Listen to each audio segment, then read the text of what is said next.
Imagine you're in a world where robots race. Each robot is built with a special chip that tells it how to race.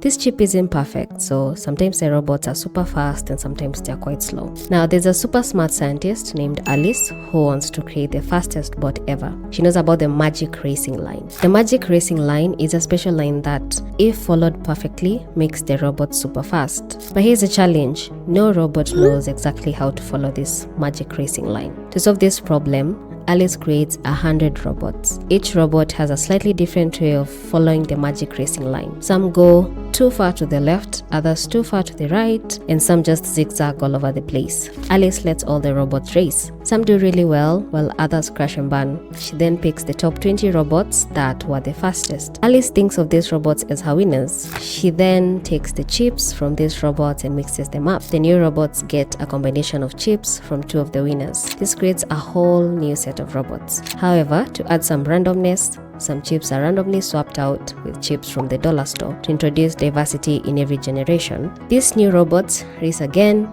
just like before. Some really good, some are not as good. Alice keeps picking the best robots, mixing their chips, and creating new robots. Each time, the robots get better and better at following the racing line. After many races and many generations of robots, Alice finally has her champion robot. It follows the magic line almost perfectly, and it's super fast. This story simplifies how genetic algorithms work. They take the best solutions, mix them up, and then test them again. Over time, the solutions get better and better. Now let's introduce Alice to the world of stocks and forex. She learned about a tool called the MACD. The MACD can help her decide when to buy or sell stocks. The MACD has three main numbers: the fast line, the slow line, and the signal line. By adjusting these numbers, the MACD can give better buy and sell signals. But here's the thing, Alice doesn't know the best numbers to set for these lines. Like many traders, she's stuck with the default settings of 12, 26, and 9. To use genetic algorithms, Alice sets up 50 different MACDs with random numbers for the fast line, slow line, and signal line. Alice looks at past stock data, tests how each MACD combination will have done. Some MACDs tell her good times to buy and sell, while others just make her lose money. And just like picking the fastest robots, Alice chooses the top 20 MACDs that made the most money. She then takes the numbers from the best MACDs and mixes them while still introducing randomness by flipping the values at random. So let's look at an example. Given two good combinations of 23, 55, 78 and 34, 66, 67. The new robots made from these two bots can be 23, 66, 78, 34, 55, 67.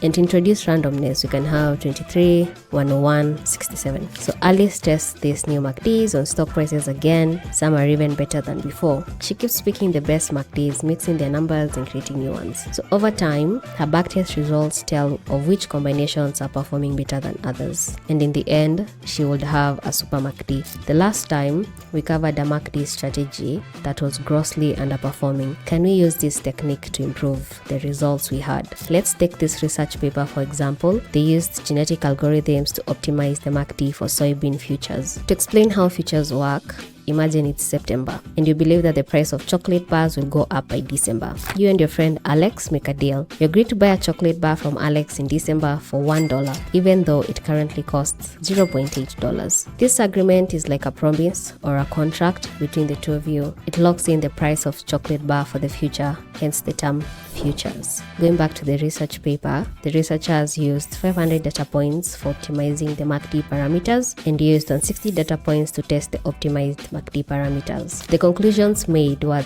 that the 12, 26, and 9 did not provide as much profit as the optimized numbers. The best parameters turned out to be 5, 34, and 7. These numbers are also quite close to the Fibonacci sequence. You can find the MACD bot we made in the last video on the first link in the description box. To be a fun experiment to test out these numbers and see if they would work for other assets. In this series, we'll explore optimizing MACD parameters with genetic algorithms. We'll apply this to stocks, forex pairs, and synthetic indices. If that sounds like something you want to see, follow and hit that notification button, and I will catch you later.